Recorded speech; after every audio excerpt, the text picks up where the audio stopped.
IPL 2025 సీజన్లో భాగంగా final మ్యాచ్కి రంగం సిద్ధమైంది. ఫైనల్ కోసం ఆర్సీబీ మరియు పంజాబ్ జట్లు 18 ఏళ్ల నిరీక్షణతో ఎదురుచూస్తున్నాయి. ఫైనల్లో గెలిచి ఏదో ఒక టీం తమ 18 ఇయర్స్ డ్రీమ్ని ఫుల్ఫిల్ చేసుకోనుంది. సో దీంతో ఐపీఎల్లో మనం ఒక కొత్త టీంని ఛాంపియన్గా చూడబోతున్నాం. ఆర్సీబీ టీం విరాట్ కోహ్లీ కోసం కప్ గెలవాలని ఎదురు చూస్తే పంజాబ్ ట్రోఫీ కోసం ఆ టీం ఓనర్ ప్రీతి జింతా ఎదురు చూస్తుంది.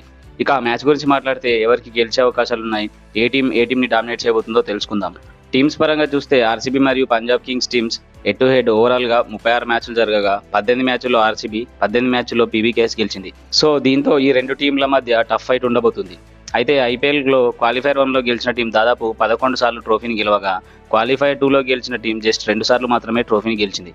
సో దీంతో టీం పరంగా స్టార్ట్స్ పరంగా ఆర్సీబీకి కాస్త ఎడ్జ్ ఉన్న పంజాబ్ కింగ్స్ టీంని అస్సలు తక్కువ అంచనా వేయలేం.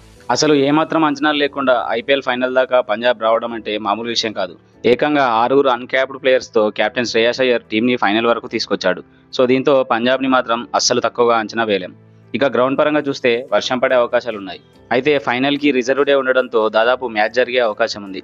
ఇక ఆర్సీబీకి మరియు పంజాబ్కి గ్రౌండ్స్ పరంగా రికార్డ్స్ చూస్తే పంజాబ్ ఈ గ్రౌండ్లో 7 మ్యాచ్లు ఆడి ఏకంగా 5 మ్యాచ్లు గెలవడంతో ఈ గ్రౌండ్లో పంజాబ్కి రికార్డ్స్ అద్భుతంగా ఉన్నాయి. లాస్ట్ 3 మ్యాచ్ల్లో పంజాబ్ 3 మ్యాచ్లను గెలిచింది. అయితే ఆర్సీబీకి మాత్రం ఈ గ్రౌండ్లో రికార్డ్స్ అస్సలు బాలేదు. లాస్ట్ సీజన్లో వరుసగా 7 మ్యాచ్లు గెలిచి క్వాలిఫై అయ్యి ఎలిమినేటర్లో ఈ గ్రౌండ్లోనే ఓడింది. అదేవిధంగా ఆర్సీబీ ఈ గ్రౌండ్లో 6 మ్యాచ్లు ఆడగా 3 మ్యాచ్ల్లో ఓడి 3 మ్యాచ్ల్లో మాత్రమే గెలిచింది. అయితే ఆర్సీబీ ఈ సీజన్లో మాత్రం ఫస్ట్ మ్యాచ్ ఆడబోతుంది. సో దీంతో గ్రౌండ్ పరంగా చూస్తే పంజాబ్కి అడ్వాంటేజ్ ఎక్కువగా ఉంది. ఇక టీమ్స్ పరంగా చూస్తే ఆర్సీబీ టీం ఈ సీజన్లో బ్యాటింగ్ మరియు బౌలింగ్తో ఆల్రౌండ్ పర్ఫార్మెన్స్ అందిస్తూ అదరగొడుతుంది. అయితే కెప్టెన్ పటిదార్ మరియు లియామ్ లివింగ్స్టోన్ చెప్పుకోదగ్గ ఫామ్లో లేకపోవడం కాస్త డిసడ్వాంటేజ్. అయితే బౌలింగ్లో మాత్రం ఆర్సీబీ ఈ సీజన్లో ఎక్సలెంట్ పర్ఫార్మెన్స్ అందిస్తుంది. హైజ్వుడ్ కంబ్యాక్తో వారి బౌలింగ్ మరింత స్ట్రాంగ్గా మారింది. భువనేశ్వర్ మరియు యశ్ దయాల్ మంచి స్టార్ట్ అందివ్వడం, తర్వాత హైజ్వుడ్ అద్భుతంగా బౌలింగ్ చేయడం, లాస్ట్ మ్యాచ్లో సుయాష్ శర్మ ఫెంటాస్టిక్ బౌలింగ్ చేయడంతో వారి టీం బౌలింగ్లో చాలా స్ట్రాంగ్గా ఉంది. ఇక పంజాబ్ టీంని చూస్తే ఆ టీం ఓపెనర్స్ లాస్ట్ 2 మ్యాచ్ల్లో అంత మంచి స్టార్ట్ అందివ్వలేదు. అయితే ప్రియాంశార్య, ప్రభ్సిమ్రన్ సింగ్ ఇద్దరిలో ఏ ఒక్క ప్లేయర్ అయినా పంజాబ్ టీంకి గెలిచేందుకు ఛాన్సెస్ ఎక్కువగా ఉంటాయి.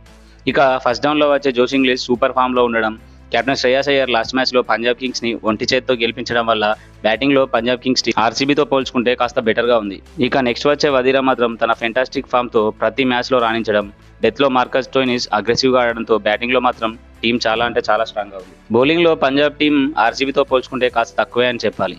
పవర్ ప్లేలో పంజాబ్ కింగ్స్ బౌలర్ హర్షదీప్ సింగ్ రాణిస్తే మాత్రం పంజాబ్కి విన్నింగ్ ఛాన్సెస్ పెరుగుతాయి. ఇక లాస్ట్ మ్యాచ్లో అద్భుతంగా బౌలింగ్ వేసిన కైల్ జెమిసన్ మరోసారి రాణిస్తే పంజాబ్కి తిరుగుండదు. పంజాబ్కి మరో ఇంపార్టెంట్ బౌలర్ చాహల్ ఉండటం చాలా అడ్వాంటేజ్. ఈ మ్యాచ్లో యుజ్వేంద్ర చాహల్ క్రూషియల్ రోల్ పోషించనున్నాడు. ఇక లాస్ట్ మ్యాచ్లో వైశాఖ్ని ఆడించిన పంజాబ్ టీం ఫైనల్లో హర్ప్రీత్ బార్ని ఆడించే అవకాశాలున్నాయి. ఎందుకంటే ఆర్సీబీలో దాదాపు ఎక్కువ మంది రైట్ హ్యాండర్స్ ఉండడమే. ఈ ఒక్క మార్పుతో పంజాబ్ కింగ్స్ బరిలో దిగే అవకాశం ఉంది. అయితే ఈ రెండు టీంలలో ఏ టీం గెలిచినా 18 ఏళ్ల నిరీక్షణకు తెరదించబోతుంది. అయితే ఓడిన టీం మాత్రం అసలు చెప్పుకోలేని బాధలో ఉండడం ఖాయం. 18 సంవత్సరాలుగా ట్రోఫీ కోసం ఎదురుచూసి ఫైనల్లో ఓడితే ఆ పెయిన్ ఎలా ఉంటుందో మనందరికీ తెలిసిందే. అయితే ఐపీఎల్ 2025 ఫైనల్లో ఏ టీం గెలిచి తమ 18 ఇయర్స్ డ్రీమ్ని ఫుల్ఫిల్ చేసుకుంటుందో కామెంట్ చేయండి. Thank you for watching.